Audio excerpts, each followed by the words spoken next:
gusto niyang tumakbo. Ang sabi ko, tutulong ako sa abot ng aking makakaya. Ipinakilala ko si Bongbong kay Inday. Naging magkatandem sila. Pagkatapos noon ay biglang hindi na niya ako ulit kilala. Kahit si Inday, nagtataka, bigla ako na itsapwera. Kahit ganon, nangampanya pa ako para sa kanya, kahit si Inday na lang ang aking nakakausap. Hindi ko alam bakit ako nakaban sa headquarters nila sa Mandaluyong. Hindi ko alam bakit walang nagre-report sa akin tungkol sa kampanya. Sa totoo lang, masakit mang aminin, nung dinidisqualify na siya, halos papaboran ko na sana dahil may nagsumbong sa akin mula sa kanyang campaign team na gumagamit na naman siya. Nung sinabihan ko, siya at mga taong nasa paligid niya, nagkaisa silang tuluyan akong alisin sa kampanya na ako naman ang bumuo. Sinabi nilang gusto ko na siya ay ma-disqualify para ako ang pumalit. Hindi totoo yun. Iniisip ko ang kalagayan ng aking kapatid at paano siya magsisilbi kung ganyan ang kalagayan niya. Pero pinaparating sa akin na hindi siya lulong at minsan na lamang tuwing nagpa-party. Hindi ko maipaliwanag bakit gusto kong maniwala at hindi mawalan ng pag-asa. Noong nanalo siya, naging pinakamalayo na kami sa isa't isa. Maliban sa opisyal na tagpuan at kapag pumupunta yung nanay namin, hindi ako sumama sa loob ng 3 taon dyan sa Malacanang. Dahil lantara na doon ang inuman, ang paggamit nila ng cocaine at mga bawal na gamot.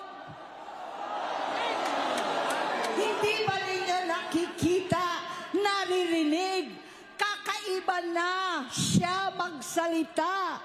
Hindi na maintindihan kung ano-ano na ang sinasabi at wala na sa sarili. Nagtatago sa kabaitan niya ang pang-aabuso niya sa droga. At nagbunga na ito ng mga nakakapinsalang maling desisyon. Hinayaan niyang kumilos ang mga nakapalibot sa kanya.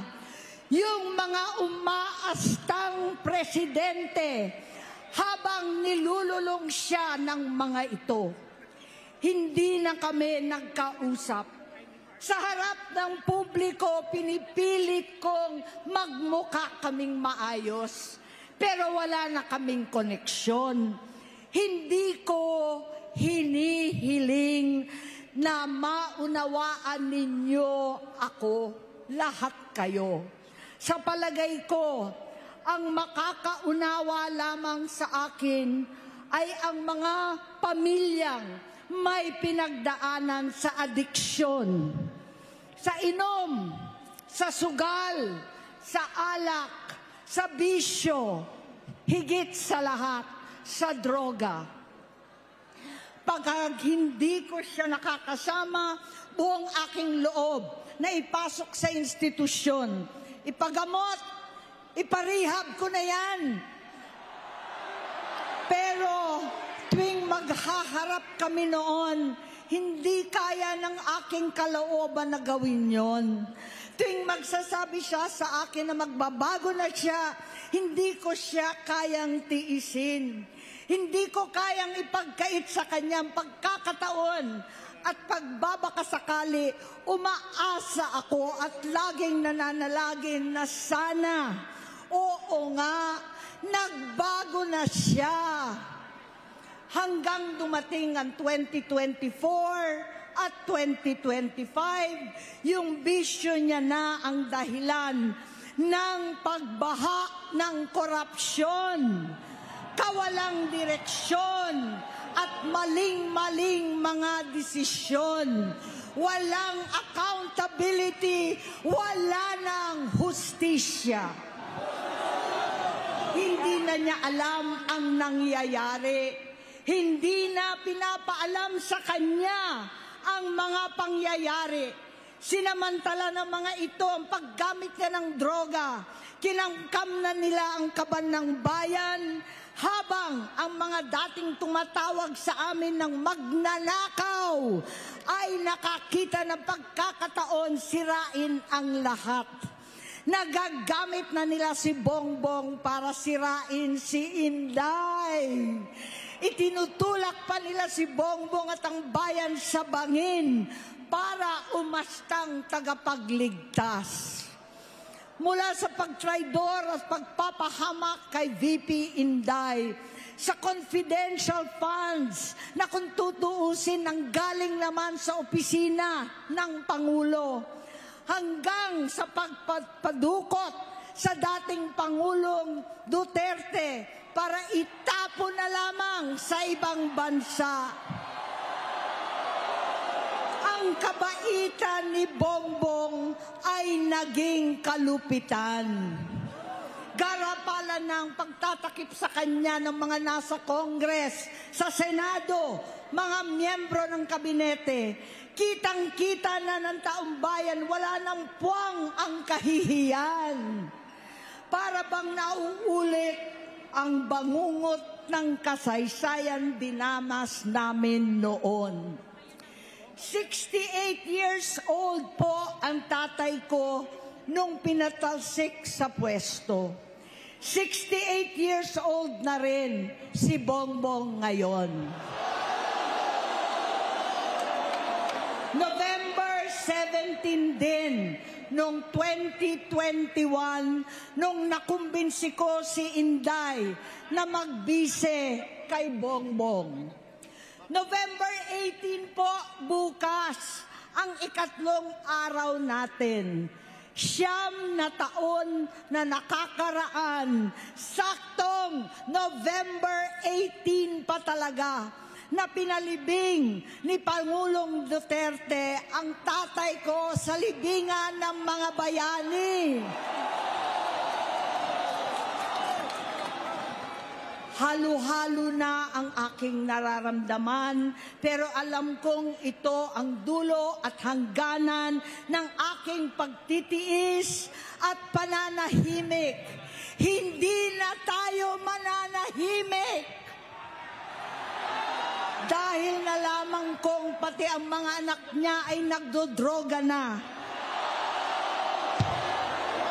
Kinasusuklaman ko pa ang pag-alok ng mag-inang si Sandro ng droga ang aking mga anak at iba pang mga kamag-anak. Yan ang hindi ko na mapapalampas. Sa loob ng halos 4 na dekada, wala akong ibang pinangarap kundi maipakita sa sambayanan na hindi kami masamang tao. Hindi masama ang pamilya Marcos. Gusto kong ibangon ang dangal ng aking ama. Sa pamamagitan na nagpagtatrabaho para sa bayan, sinikap kong maging mabuting gobernador, kinatawan, senador. Hindi ako halos nagpapahinga para makapag-iwan sana ng legasiya na kapag sinabing Marcos, nabawi na namin ang tingin sa nakaraan. Ngunit sa kagustuhan kong maging responsableng anak, matupad ang pangako ko sa aking ama, nabigo akong maging mabuting kapatid. Naging mahina ako kay Bongbong.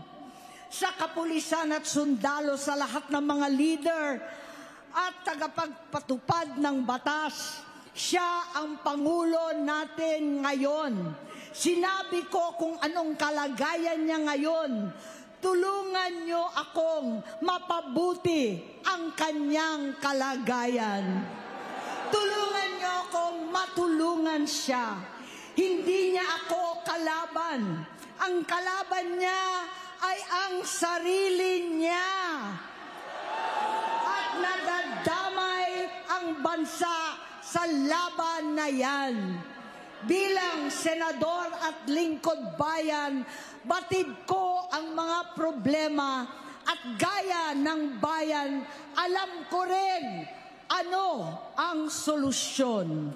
Sa pagkakawatak-watak, patuloy na pamumulitika, pagnanasa sa kapangyarihan ng mga talunan naman, kaguluhan sa Mindanao, alanganing gyera sa China at Estados Unidos, kawalang pananagutan sa flood control scam, garapalang takipan, panggigipit sa hindi kaalyado, pagkakanulo sa kapwa Pilipino, pagdakip sa dating Pangulong matanda't may sakit upang ihagis lamang sa bansang dayuhan, pagsadsad ng piso, paglaganap ng gutom, paghihingalo ng ekonomiya, at pagsasawalang bahala sa taong bayan. Ang delubyo at kalamidad na nagdudulot ng parusa, ang korupsyon na nauwi sa kawalan ng tiwala at hustisya sa Pilipinas, sa kanyang pamahalaan, lahat ng yan ay masusolusyonan kung ikaw, aking kapatid, magsaayos ng iyong sariling kalusugan. Kapag humupa ang ingay sa politika, kapag umuwi na kami sa aming pamilya, hindi bilang senador, kundi bilang ate, bilang si Manang Aimee ni Bonget, kaya itong sasabihin sa harap ng taong bayan, sa harap ninyong lahat at sa harap ni Bongbong. Bonget, magtatatlong taon na tayong hindi nagkakausap. 3 taon ko nang sinusubukan muli na ako'y pakinggan. Siguro ngayon ay makakarating ng buo ang gusto kong sabihin. Walang mababawasan, hindi madadagdagan. Bongbong, nag-aalala sa'yo si Manang. Tuwing nakikita kita sa TV, gusto kitang puntahan. Napakalaki ng pinagbago mo. Itsura, pagsasalita, takbo ng pag-isip. Minsan, napapatanong ako sa sarili ko, ikaw pa ba yan? Si Bongbong ba talaga yung nakikita ko? Pero ako, ading ko, ako pa rin ito. Ako pa rin ang ate mo na tumayong ama't ina sa inyo sa ibang bansa. Ang kasama no sa sumubok na sanggain lahat ng sakit para sa iyo. Ang kapatid mo na hindi mo kailangan hingan ng tawad dahil agad ka nang iniintindi at tatanggapin dahil mahal kita. Nasa Bagong Tipan, kay Lucas, Kapitulo 17, versikulo 3 hanggang 4. Kung magkasala ang iyong kapatid, sawayin mo siya. At kung siya'y magsisi, patawarin mo siya.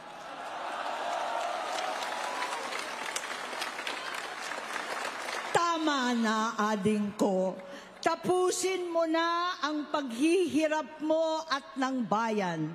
Gaya noong umalis tayo sa palasyo, kaya ko pa rin hawakan ang iyong kamay, huwag kang matakot.